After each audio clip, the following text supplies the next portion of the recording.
Hello and welcome to Lisa T Creations. I'm the Lisa T behind the Lisa T Creations.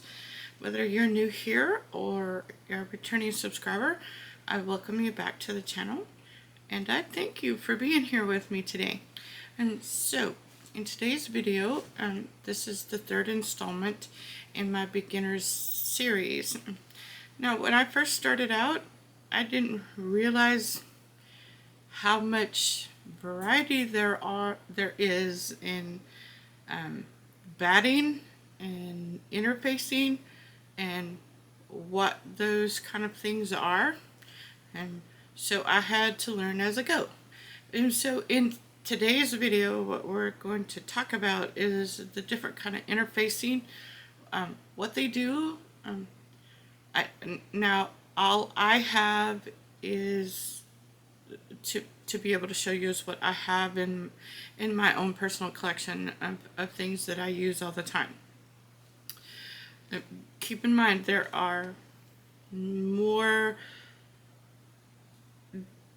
varieties out there than what I have in my personal collection. I'm just going to show you what I use on a regular basis and talk about some things that I started out using. So the first thing that we're going to talk about is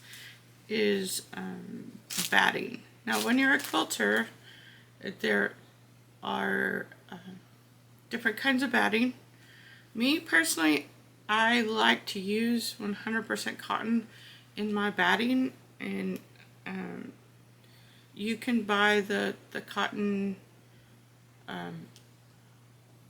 in either white or I guess that's natural color, cream color. I'm not sure, but I will show you both. So this is the white kind. This is a cut off of. It's already been quilted into something. But this batting is it's pretty thin. I'm not sure if you can see that, but it is pretty thin. But this is a white colored natural cotton batting.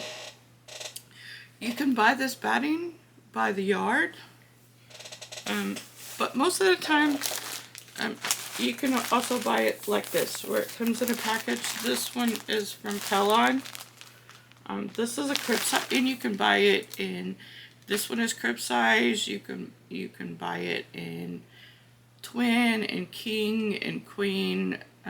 You name it, you can buy it. So this particular one, and it always tells you the size. Like this piece of batting is 45 by 60. So if your project is bigger than that, you know you need to go the next size up. And as you can see, this is like a cream color, or it is not white. This is functional for just about anything you can think of as far as quilts, because most of the time, you know, it's going to be sandwiched in between two other pieces of material, and you're not going to see it at all. The time when I choose the white is like this is sewn to a piece of white material. So I use white when I have a lot of white in my quilt tops, because I don't want this cream to show through the white. And that's always been my fear, is that the cream will show through the white. Now, it may or may not do that depending on the quality of the fabric that you're using for the quilt top. But to me, just to be on the safe side, when I'm using a lot of white in my quilt top, then I use the white batting when I can find it. So the other kind of batting that you can buy is something called Wrap and Zap. I'm not sure if this is actually Wrap and Zap. I think it is. But Wrap and Zap it's a lot like this cream color. This is also 100% cotton, and it is microwave safe, the Wrap and Zap, and so when I'm making stuff like pot holders and bowl cozies and mug rugs, something that I want to be really heat resistant, I use the Wrap and Zap because it's kind of, I don't know if it's any different than the other natural cotton batting, but it is made for it's made for heat resistant things. That's what it's made for. So that's Wrap and Zap. Then in the Wrap and Zap, this natural cotton batting and the white batting, that they usually go in, they're sandwiched in between two layers of fabric, and it's called a quilt sandwich. You got the bottom, the batting, and the top. That's the quilt sandwich. And most of these batting, that's what they're for. You're not going to see them. And it's the same is true for most of the interfacing that I'm going to show you. I use iron-on or fusible interfacing in my projects because I don't want it to move and I don't have to sew it in. There is interfacing that you can sew in. I just prefer to use the iron-on or the fusible because it doesn't move after you iron it on. So, but as far as batting goes, there is this kind. I have a little bitty piece. This is what I used when I first started because this stuff is cheaper than dirt sometimes, and that is polyester batting. I don't particularly like polyester anything because it's not a natural fiber and it's essentially plastic, and when you're trying to get away from the plastic stuff, polyester is not your friend because that's what it is. It's plastic. But you can buy polyester batting, and sometimes it is a little cheaper than cotton. So keep that in mind if you're first starting out and you've got a tight budget. That polyester may be a good choice for you. And since it's cheaper, if you kind of mess things up, it's a good starter fabric or a starter batting because, like I said, it's cheaper, so it can save you some money, especially if you're going to mess up your projects. And as a beginner, we always mess up. So moving on, that's really all I have to show you about batting. Now we're going to talk about some interfacing. And so this interfacing, I believe is called Pellex. It's plain on one side and the glue is on the other. I'm not sure if you can see it, but you can feel it. The glue part is bumpy. This is, like I said, this is a fusible that you can fuse, and as you can see, it holds its shape. And this is really heavy duty interfacing that you would use when you want your projects to hold their shape. This is good for purse making and anything that you want to hold your shape. You could use this. This is very heavy duty interfacing. So you use it when you want your projects to hold their shape. And so this right here, it's called fusible fleece,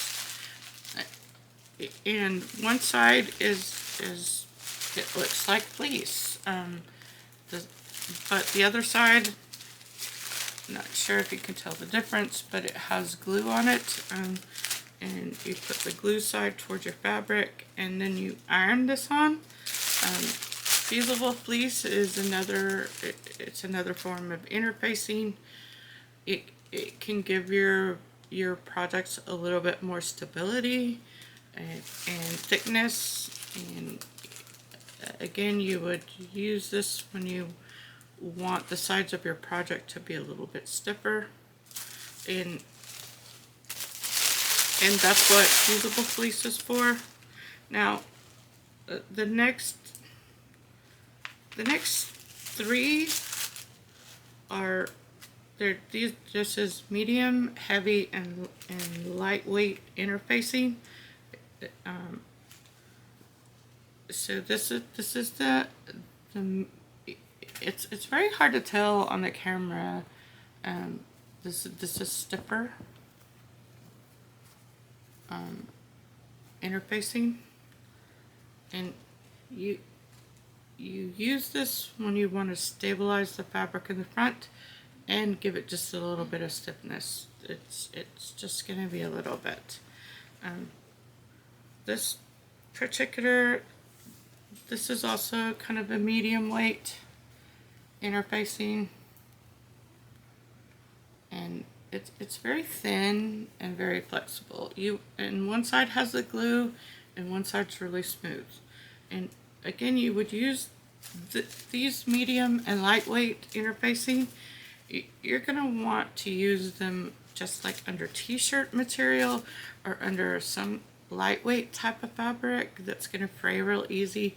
You can use this interfacing on the back of it, and it will stabilize it so it don't fray as much and it don't stretch out of proportion when you cut it. Something like silk or t-shirt fabric, something like that. This is especially good for using on the back of it to stabilize it and keep it from stretching. And then this is also a medium weight. This is from Pellon. This is the stuff you can buy by the yard. And again, these are interfacings that you use on the back side of a single piece of fabric to stabilize it. And when you're making purses and tote bags and bag handles, this stabilizer is very important to use because it keeps everything from wrinkling up, especially in the bags or in the handle bags, because it keeps it from just bunching up, and that helps on your shoulder, keep it from hurting. Now, this stuff I bought by accident because I haven't needed to use it for a long time. I don't do a lot of applique, and this it's called Wonder Under interfacing. It comes in a roll or a tube that you can buy. Basically, it's double-sided tape for fabric projects, for a better way to describe it, because you iron it onto the project, you take the paper off, and then you glue that project to another piece of fabric. So I'm not explaining this very well, but it's to hold applique designs down to another piece of fabric so you can then sew them on. So it's basically fusible glue for your fabrics, for a better way to, let's see. It's paper-backed fusible web. It's machine stitchable, and it does stay soft and flexible after you use it. So the directions say, place rough side of Wonder Under against the wrong side of fabric. Press it for 5 to 8 seconds. Draw the desired shape onto paper backing, and then you cut it out, and then you peel the backing off and to position the fusible fabric web side down on the project. Cover it with a damp press cloth, and with the iron at the wool setting, you press it onto the other part of your project. So basically it's fabric glue. And so that's just a very brief overview. I'm sure there are so many different kinds of interfacing, so many different brand names. There's different kind of batting. You just have to go out to the stores and shop. Now, Hobby Lobby does have both this kind of pre-packaged, pre-cut batting. They also have the batting by the yard, and they have all this different kind of interfacing. Some kinds of interfacing you may have to order from the internet. It may not be available everywhere. The Pellex is one example. Sometimes this can be hard to find. Along with this fusible fleece, you just have to keep looking to try to find it. And each of these have its own different drawbacks and different pros and cons, basically. But these are the products that I use on a regular basis to make my projects, and I really like them. They make making the bags a lot easier. It's just some things like this you'll have to keep out of the seam allowance in order to sew it together properly. So if you made it this far, thank you again for being here today. I appreciate your time and attention, and have a great day, and I'll see you in the next video.